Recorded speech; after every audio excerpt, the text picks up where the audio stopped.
नमस्कार, हमारे IGNOU audio books channel पर आपका स्वागत है। इंदिरा गांधी राष्ट्रीय मुक्त विश्वविद्यालय सतत शिक्षा विद्यालय प्रमाण पत्र कार्यक्रम पोषण एवं बाल देखभाल में सर्टिफिकेट सीएनसीसी 1 समुदाय के लिए पोषण बीएलओसी के 1 पोषण की मूलभूत अवधारणाएं इकाई 3 स्थूल पोषक तत्व प्रोटीन तथा वसा 3.1 प्रस्तावना इकाई 2 में आपने भोजन में पाए जाने वाले 2 स्थूल पोषक तत्वों कार्बोज तथा जल के विभिन्न पहलुओं के बारे में पढ़ा। इस इकाई में आप 2 अन्य स्थल पोषक तत्वों प्रोटीन व वसा के बारे में पढ़ेंगे। कार्बोज की तरह प्रोटीन तथा वसा भी कार्बनिक यौगिक हैं। इस इकाई में आपको प्रोटीन तथा वसा की प्रकृति, कार्य तथा खाद्य स्रोतों के बारे में बताया जाएगा। इसके अतिरिक्त शरीर में प्रोटीन तथा वसा के पाचन, अवशोषण तथा उपयोग की प्रक्रिया पर भी चर्चा की जाएगी।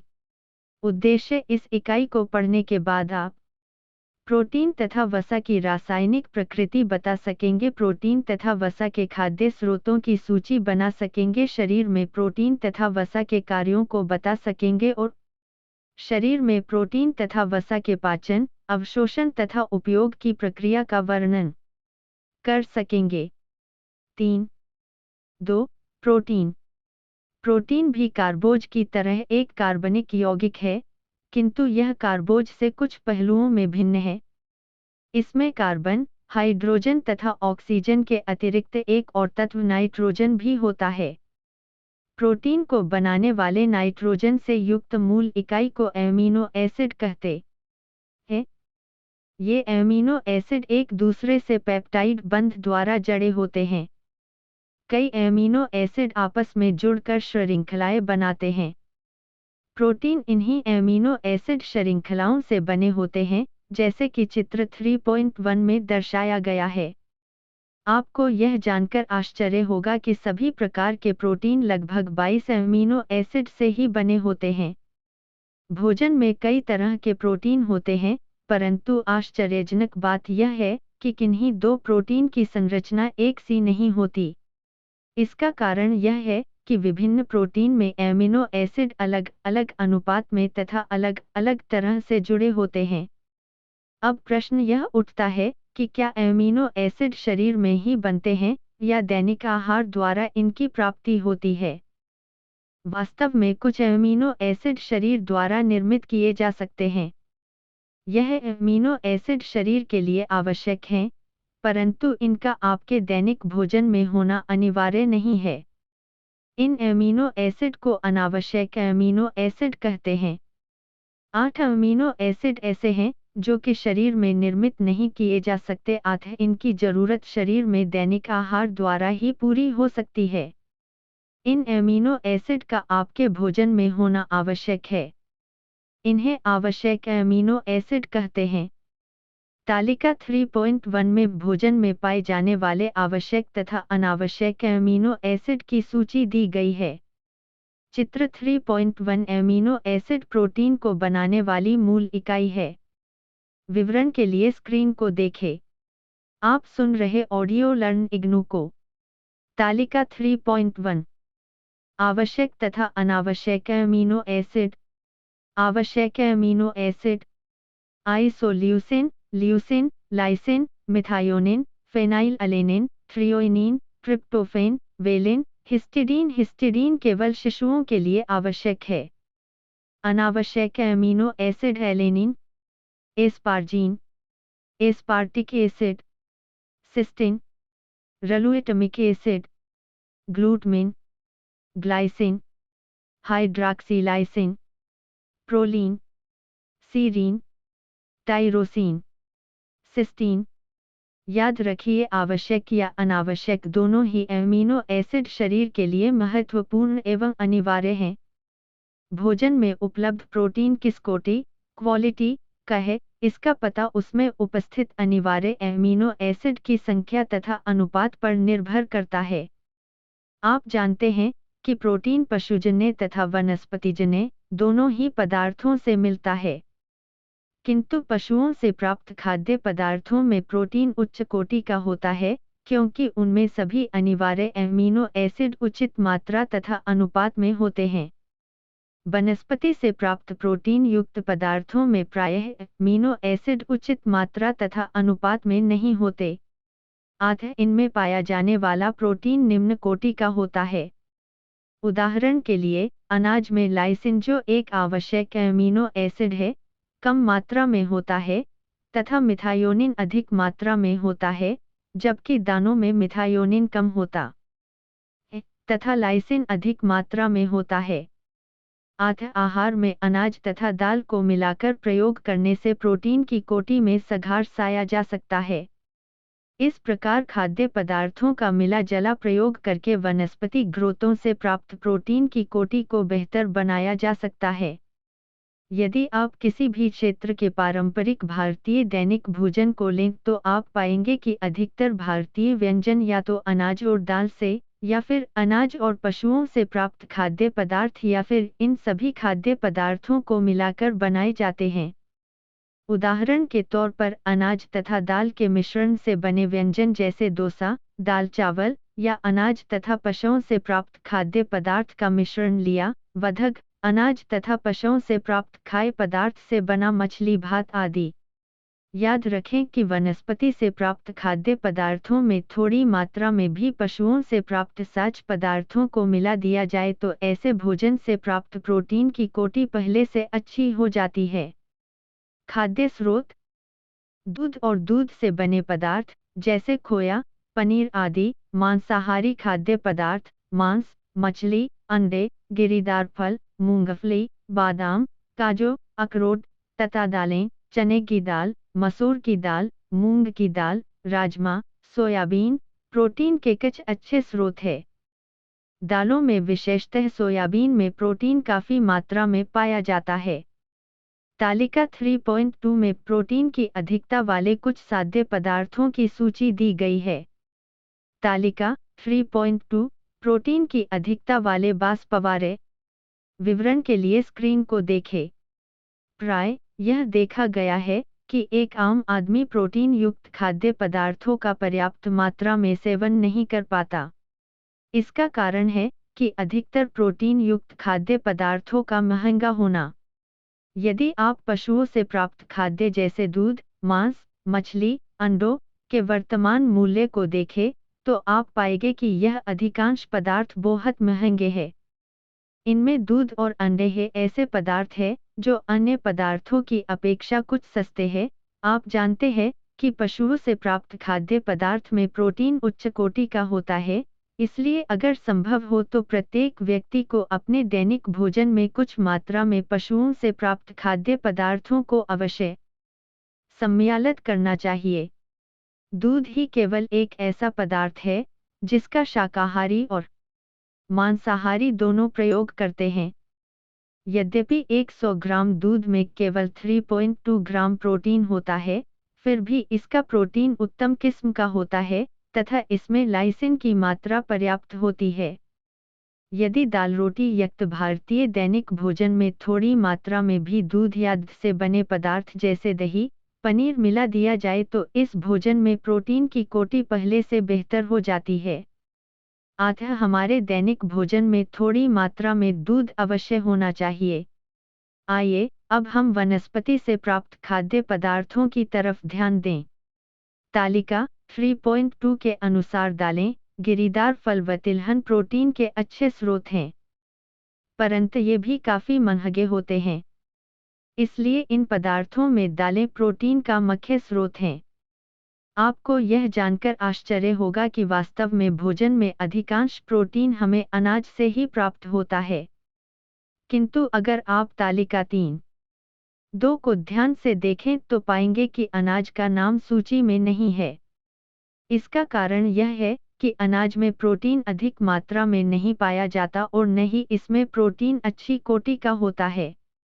अनाज सस्ता होने के कारण काफ़ी मात्रा में खाया जाता है, फलस्वरूप भारतीय आहार में प्रोटीन का मुख्य स्रोत बन जाता है। अनाज को दालों के साथ मिलाकर प्रयोग करने से प्रोटीन की कोटि बेहतर बनाई जा सकती है।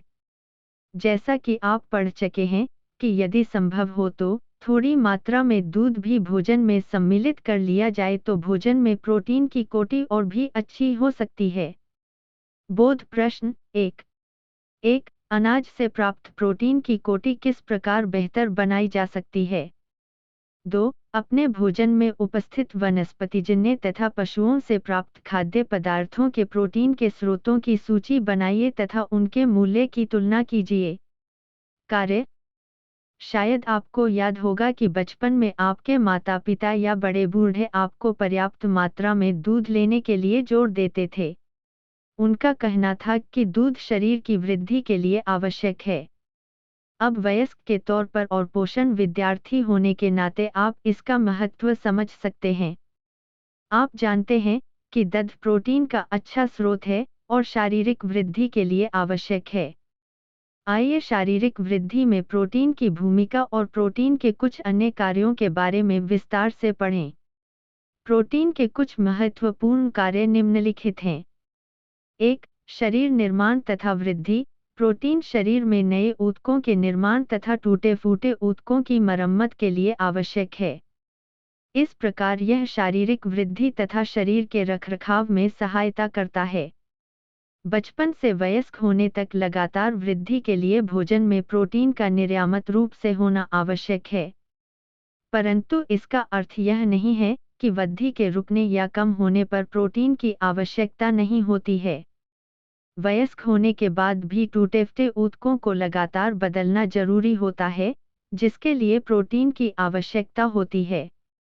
अतः शरीर की वृद्धि और ठीक रखरखाव के लिए जीवन भर प्रोटीन की आवश्यकता होती है। 2. प्रोटीन नियामक व संरक्षात्मक पदार्थ के रूप में। प्रोटीन कुछ रासायनिक पदार्थ बनाते हैं, जो शरीर की मुख्य प्रक्रियाओं को नियंत्रित करने के लिए आवश्यक होते हैं। आप भोजन की पाचन प्रक्रिया में एंजाइम की भूमिका के बारे में तो जानते ही हैं। सब एंजाइम प्रकृति से प्रोटीन होते हैं। एंजाइम की भांति हार्मोन भी रासायनिक पदार्थ है, जो शरीर की कुछ महत्वपूर्ण क्रियाओं, जैसे शरीर में पोषक तत्वों के चयापचय को नियंत्रित करने के लिए आवश्यक है। कुछ हार्मोन जैसे इंसुलिन प्रोटीन होते हैं। इनके साथ साथ कुछ अन्य पदार्थ जैसे प्रतिरक्षी कारक, एंटीबॉडीज, जो कि रोगों से शरीर की रक्षा करते हैं, वह भी प्रोटीन होते हैं। 3. प्रोटीन वाहक के रूप में। कुछ प्रोटीन पदार्थों को शरीर में एक स्थान से दूसरे स्थान पर ले जाने में सहायता करते हैं। प्रोटीन वाहक का सबसे प्रमुख उदाहरण हीमोग्लोबिन है, जो कि रक्त में उपस्थित प्रोटीन युक्त लाल रंग का पदार्थ है। हीमोग्लोबिन फेफड़ों से ऑक्सीजन को शरीर के विभिन्न ऊतकों में ले जाता है तथा शरीर के अंगों में से कार्बन डाइऑक्साइड को फेफड़ों तक पहुंचाता है। 4. ऊर्जा प्रदान करना। शरीर को ऊर्जा प्रदान करने के लिए प्रोटीन का प्रयोग किया जा सकता है। 1 ग्राम प्रोटीन से 4 किलो कैलोरी ऊर्जा मिलती है। आप जानते हैं कि यह प्रोटीन का मुख्य कार्य नहीं है। केवल कुछ विशेष परिस्थितियों में ही प्रोटीन का शरीर में ऊर्जा के लिए प्रयोग किया जाता है, जबकि ऊर्जा प्रदान करने वाले अन्य पोषक तत्व कार्बोज तथा वसा भोजन में पर्याप्त मात्रा में न हों। प्रोटीन का पाचन, अवशोषण तथा उपयोग। जैसा कि आप जानते हैं कि भोजन में प्रोटीन मुख्य रूप से एमिनो एसिड की छोटी व बड़ी श्रृंखलाओं के रूप में होता है। प्रोटीन के पाचन से एमिनो एसिड की ये श्रृंखलाएं अपने अवयव एमिनो एसिड में टूट जाती हैं। चूंकि लाल रस में प्रोटीन को तोड़ने वाला कोई भी एंजाइम नहीं होता है, अतः प्रोटीन का पाचन मुख्य रूप से आमाशय तथा छोटी आंत में ही होता है। आमाशय रस में उपस्थित प्रोटीन को तोड़ने वाला एंजाइम पेप्सिन प्रोटीन को एमिनो एसिड की कई श्रृंखलाओं में तोड़ देता है। परंतु केवल पेप्सिन से प्रोटीन का पूर्ण पाचन नहीं होता है। आंशिक रूप से पचा हुआ प्रोटीन आमाशय से छोटी आंत में जाता है। यहाँ प्रोटीन का पाचन 2 चरणों में पूर्ण होता है। छोटी आंत में उपस्थित प्रोटीन को तोड़ने वाले बहुत से एंजाइम, जो कि प्रोटीएज कहलाते हैं, आंशिक रूप से पचे हुए प्रोटीन पर क्रिया करके उसको और छोटी एमिनो एसिड की श्रृंखला में बदल देते हैं। 2. प्रोटीन को तोड़ने वाला पेप्टिडेज नामक एंजाइम एमिनो एसिड की छोटी श्रृंखलाओं पर क्रिया करता है तथा उसको उसके अवयव एमिनो एसिड में बदल देता है। प्रोटीन चयापचय वास्तव में एमिनो एसिड का चयापचय है, क्योंकि प्रोटीन का पचा हुआ अंतिम रूप एमिनो एसिड ही है। पाचन के बाद एमिनो एसिड रक्त द्वारा यकृत में ले जाए जाते हैं। यहाँ एमिनो एसिड का 3 प्रकार से प्रयोग किया जाता है। कुछ एमिनो एसिड रक्त प्रोटीन बनाते हैं, कुछ एमिनो एसिड यकृत में ही रह जाते हैं और शेष बचे हुए एमिनो एसिड रक्त में प्रवेश कर जाते हैं तथा आवश्यकता पड़ने पर शरीर के ऊतकों द्वारा ऊतक प्रोटीन बनाने हेतु ले लिए जाते हैं। यहाँ ध्यान देने योग्य बात यह है कि उत्तम कोटि के प्रोटीन को शरीर में प्रोटीन बनाने के लिए अधिकतम उपयोग में लाया जाता है। पशुओं से प्राप्त खाद्य पदार्थों जैसे दूध और मांस में प्रोटीन उच्च कोटि का होता है, क्योंकि इसमें सभी अनिवार्य एमिनो एसिड उचित अनुपात तथा मात्रा में पाए जाते हैं। ये प्रोटीन शरीर निर्माण के लिए पूर्णतया इस्तेमाल हो जाते हैं। वनस्पति से प्राप्त खाद्य पदार्थों जैसे गेहूं, चावल या दालों में प्रोटीन अपेक्षाकृत उच्च कोटि का नहीं होता, क्योंकि उनमें एक या अधिक अनिवार्य एमिनो एसिड उचित मात्रा में नहीं होते हैं। यह शरीर निर्माण के लिए पूर्णतया प्रयोग में नहीं लाए जाते। बोध प्रश्न 2 बताइए कि नीचे लिखे वाक्य सही हैं या गलत। गलत वाक्यों को सही कीजिए। अनाज में निम्न कोटि का प्रोटीन होता है। प्रोटीन का मुख्य कार्य ऊर्जा प्रदान करना है। सभी हार्मोन प्रोटीन होते हैं। हीमोग्लोबिन रक्त में उपस्थित लाल रंग का पदार्थ है। आहार में अनाज और दालों को मिलाकर प्रयोग करने से प्रोटीन की किस्म अच्छी हो जाती है। आप सुन रहे ऑडियो लर्न इग्नू को। 3.3 वसा। कार्बोज की भांति वसा भी कार्बन, हाइड्रोजन और ऑक्सीजन का यौगिक है, परंतु इनकी संरचना और गण कार्बोज से भिन्न होते हैं। वसा शब्द से तात्पर्य वसा तथा तेलों व वसा जैसे कुछ अन्य पदार्थों से है, जो कि छने में चिकने तथा जल में अघुलनशील होते हैं। वसा व तेल के अतिरिक्त वसा की तरह के कुछ अन्य पदार्थ भी खाद्य पदार्थों में होते हैं, जो शरीर के लिए महत्वपूर्ण होते हैं। इनका एक उदाहरण है कोलेस्ट्रॉल, जिसके बारे में विस्तृत जानकारी आपको इस भाग के अंत में दिए गए बॉक्स 3.1 में दी गई है। आइए पहले वसा तथा तेलों की रासायनिक प्रकृति का अध्ययन करें। वसा तथा तेलों दोनों के ही मुख्य अवयव हैं वसा अम्ल, फैटी एसिड तथा ग्लिसरॉल, ग्लिसेरोल। वसा अम्ल कार्बन तथा अन्य तत्वों जैसे हाइड्रोजन तथा ऑक्सीजन की श्रृंखलाओं से बने होते हैं। खाद्य पदार्थों में आमतौर पर पाए जाने वाले वसा अम्लों के कुछ उदाहरण हैं पामिटिक अम्ल, स्टीयरिक अम्ल, ओलिक अम्ल, लिनोलिनिक अम्ल तथा लिनोलिक अम्ल। श्रृंखला की लंबाई के आधार पर इन वसा अम्लों को 3 वर्गों में वर्गीकृत किया जा सकता है। ये वर्ग हैं छोटी श्रृंखला वाले वसा अम्ल, 10 या कम कार्बन के परमाणु वाले, लंबी श्रृंखला वाले वसा अम्ल, 12 से 20 कार्बन के परमाणु वाले, तथा बहुत लंबी श्रृंखला वाले वसा अम्ल, 20 से अधिक कार्बन के परमाणु वाले। आपने शायद कुछ शब्दों जैसे संतृप्त, सैचुरेटेड और असंतृप्त, अनसैचुरेटेड वसा अम्लों के बारे में सुना या पढ़ा होगा। आइए देखें कि इन शब्दों का यहाँ क्या अर्थ है। एक निश्चित लंबाई वाले वसा अम्ल कार्बन परमाणु की संख्या के आधार पर कि एक श्रृंखला में पाए जाने वाले हाइड्रोजन परमाणुओं की संख्या निश्चित होती है। यदि किसी वसा अम्ल में सभी हाइड्रोजन एक निश्चित मात्रा में उपस्थित हों तो संतृप्त वसा अम्ल, सैचुरेटेड फैटी एसिड कहते हैं। अतः संतृप्त वसा अम्ल में और अधिक हाइड्रोजन परमाणु ग्रहण करने की क्षमता नहीं होती। इनकी तुलना में कुछ वसा अम्लों में कुछ हाइड्रोजन परमाणु कम होते हैं। इन्हें असंतृप्त वसा अम्ल, अनसैचुरेटेड फैटी एसिड कहते हैं। असंतृप्त वसा अम्लों में और अधिक हाइड्रोजन परमाणु ग्रहण करने की क्षमता होती है। 2 वसा अम्ल ऐसे होते हैं जो कि हमारे शरीर में निर्मित नहीं किए जा सकते हैं, अतः इनका भोजन में होना आवश्यक है। इनको अनिवार्य वसा अम्ल एसेंशियल फैटी एसिड कहते हैं। यह वसा अम्ल हैं, लिनोलिनिक तथा लिनोलिक अम्ल। ये दोनों ही असंतृप्त प्रकृति के वसा अम्ल हैं। वसा या तेल की एक इकाई में 3 वसा अम्ल तथा ग्लिसरॉल की एक इकाई होती है। वसा या तेल की एक इकाई को ट्राइग्लिसराइड भी कहते हैं। चित्र 3.2 वसा या तेल बहुत सारे ट्राइग्लिसराइड से मिलकर बने होते हैं। एक ट्राइग्लिसराइड वसा अम्ल की 3 इकाइयों व ग्लिसरॉल की एक इकाई से बनता है। चित्र 3 2 वसा की एक इकाई ट्राइग्लिसराइड। विवरण के लिए स्क्रीन को देखें। आइए अब पढ़ें कि वसा तथा तेल में क्या अंतर है।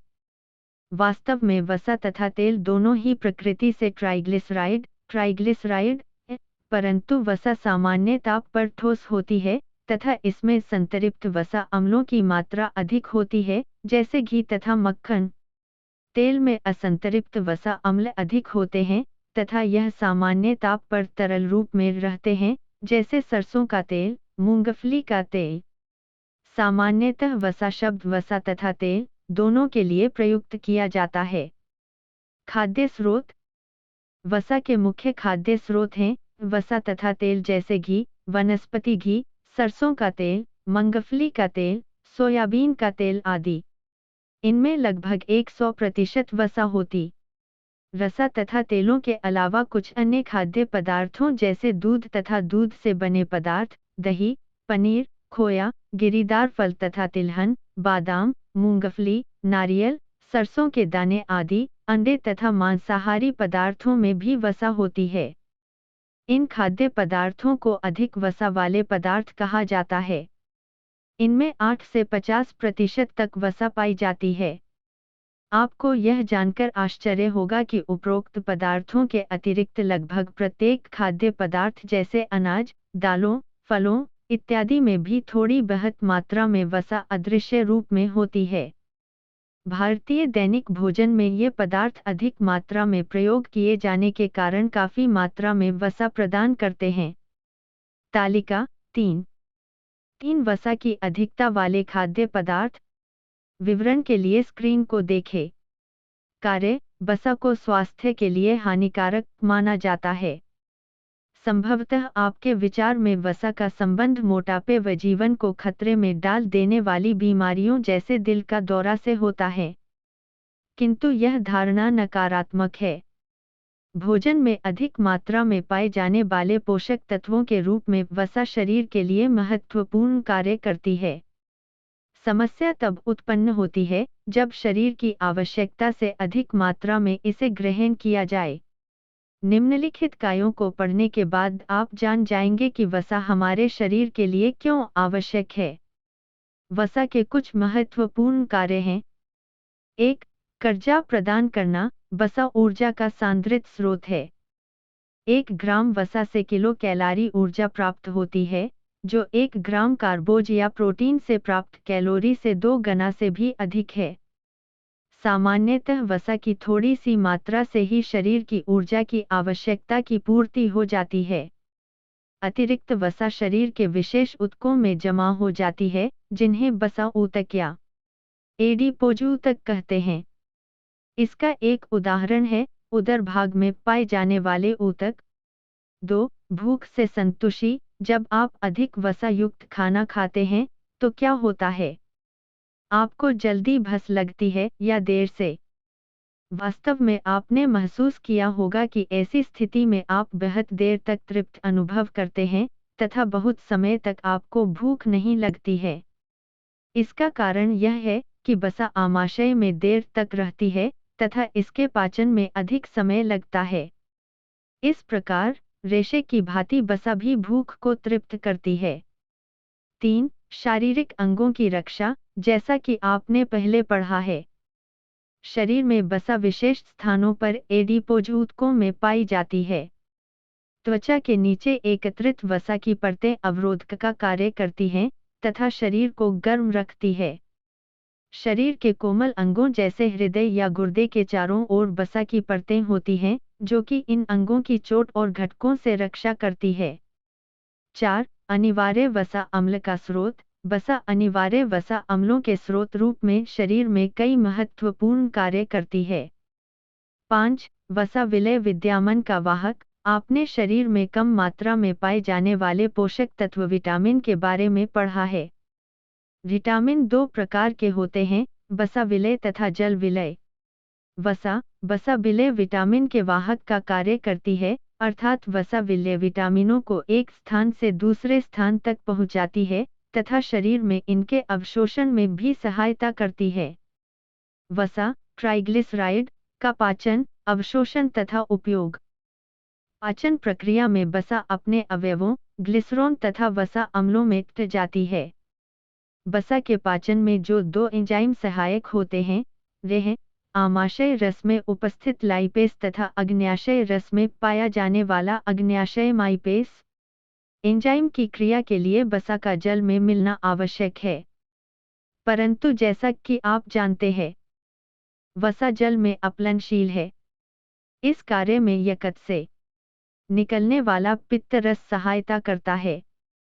पित्त रस वसा को छोटी छोटी इकाइयों में तोड़ देता है, जो आसानी से जल व पाचन रस में मिल जाती है। इस प्रकार एंजाइम वसा पर आसानी से क्रिया कर सकते हैं। आमाशय में पित्त रस नहीं होता है, इसलिए आमाशय में लाइपेस की वसा पर महत्वपूर्ण क्रिया नहीं होती। वसा का पाचन मुख्य रूप से छोटी आंत में ही होता है, जहां पर अन्याशय लाइपेस पित्त रस की सहायता से वसा को ग्लिसरॉल तथा वसा अम्ल में तोड़ देता है। छोटी आंत में उपस्थित ग्लिसरॉल तथा वसा अम्ल छोटी आंत की कोशिकाओं में चले जाते हैं। इस रूप में वसा अम्ल छोटी आंत की कोशिकाओं की दीवार को पार नहीं कर सकते हैं। यहाँ पित्त रस में उपस्थित लवण वसा के अवशोषण में महत्वपूर्ण कार्य करते हैं। ये पित्त लवण वसा अम्लों को छोटी छोटी इकाइयों में बदल देते हैं, जो आसानी से जस में मिल जाती है। इन इकाइयों को मिसेन MICELLES कहते हैं। ये आसानी से छोटी आंत की कोशिकाओं की दीवार को पार कर सकते हैं। फिर वसा अम्ल तथा ग्लिसरॉल छोटी आंत की कोशिकाओं से रक्त में मिल जाते हैं।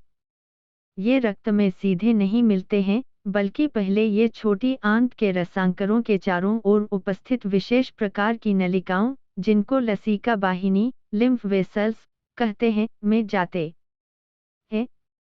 लसिका वाहिनी से वसा अम्ल हृदय में जाते तथा फिर रक्त में मिल जाते हैं। रक्त द्वारा वसा अम्ल या तो एडिपोज ऊतकों में ले जाए जाते हैं, जहां पर ये ऊर्जा के सांद्रित स्रोत के रूप में जमा हो जाते हैं, या फिर कोशिकाओं में कार्बोज तथा एमिनो एसिड की भांति ऊर्जा प्राप्ति के उपयोग में लाए जाते हैं। वसा व तेल के बारे में पढ़ने के पश्चात आइए अब कोलेस्ट्रॉल के संबंध में बॉक्स 3.1 में पढ़ें। बॉक्स 3.1 कोलेस्ट्रॉल स्वास्थ्य व बीमारी से इसका संबंध आजकल काफी चर्चा का विषय है। आपने संभवतः इनके बारे में विज्ञापनों, समाचार पत्रों, किताबों आदि में पढ़ा होगा व इनके बारे में सुना होगा। कोलेस्ट्रॉल क्या है? कोलेस्ट्रॉल खाद्य पदार्थों में पाया जाने वाला वसा की तरह का ही एक अन्य पदार्थ है। ट्राइग्लिसराइड यानी वसा अथवा तला से इसकी संरचना भिन्न होती है। पशुओं से प्राप्त खाद्य पदार्थ जैसे दही, अंडा, कलेजी, मक्खन, क्रीम कोलेस्ट्रॉल के अच्छे स्रोत है। वनस्पतिजन्य खाद्य पदार्थों जैसे वनस्पति तेल, सरसों का तेल, मूंगफली का तेल, सोयाबीन का तेल, गिरीदार फल तिलहन में कोलेस्ट्रॉल नहीं पाया जाता। कुछ वनस्पति तेल विक्रेता अपने उत्पादनों को बेचने के लिए आम जनता के सामने दावा करते हैं कि उनके द्वारा उत्पादित तेल कोलेस्ट्रॉल रहित है। अब पोषण के विद्यार्थी होने के नाते आप जान गए होंगे कि इन सब दावों का कोई आधार नहीं है, क्योंकि किसी भी वनस्पति तेल में कोलेस्ट्रॉल नहीं पाया जाता। कोलेस्ट्रॉल के शरीर में निम्नलिखित मुख्य कार्य है। यह शरीर की कोशिकाओं की झिल्ली मेम्ब्रेन का एक महत्वपूर्ण घटक कंपोनेंट है। कोलेस्ट्रॉल के यकृत में टूटने से पित्त लवण बनता है, जो कि वसा व कुछ विटामिन के पाचन उनके अवशोषण के लिए अति आवश्यक है। शरीर में कुछ हार्मोन बनाने के लिए कोलेस्ट्रॉल आवश्यक है। याद रखिए कि शरीर की आवश्यकताओं से अधिक कोलेस्ट्रॉल शरीर के लिए हानिकारक हो सकते हैं। इस पर संड 5 में चर्चा की जाएगी। बोध प्रश्न 3 से 1, संतृप्त वसा अम्ल असंतृप्त वसा अम्लों से किस प्रकार भिन्न होते हैं? 2 अनिवार्य वसा अम्लों के नाम बताइए। 3.4 सारांश।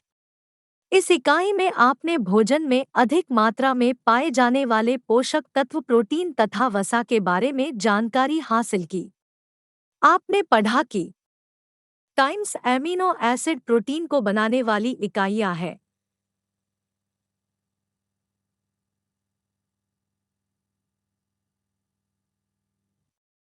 भोजन तथा शरीर में उपस्थित प्रोटीन में 22 तरह के एमिनो एसिड पाए जाते हैं। इन 22 एमिनो एसिडों को 2 आवश्यक एमिनो एसिड तथा अनावश्यक एमिनो एसिड में वर्गीकृत किया गया है। भोजन में प्रोटीन की कोटि उसमें उपस्थित अनिवार्य एमिनो एसिड की मात्रा तथा अनुपात पर निर्भर करती है। पशुओं से प्राप्त खाद्य पदार्थों में प्रोटीन के सभी अनिवार्य एमिनो एसिड उचित मात्रा व अनुपात में पाए जाते हैं।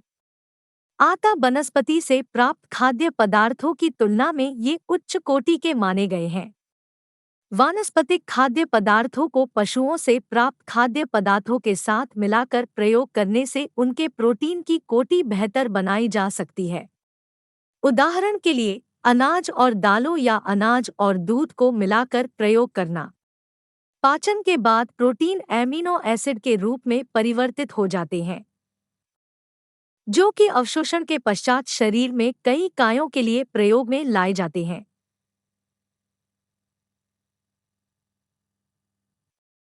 प्रोटीन का मुख्य कार्य शारीरिक वृद्धि और शरीर का सही रखरखाव है।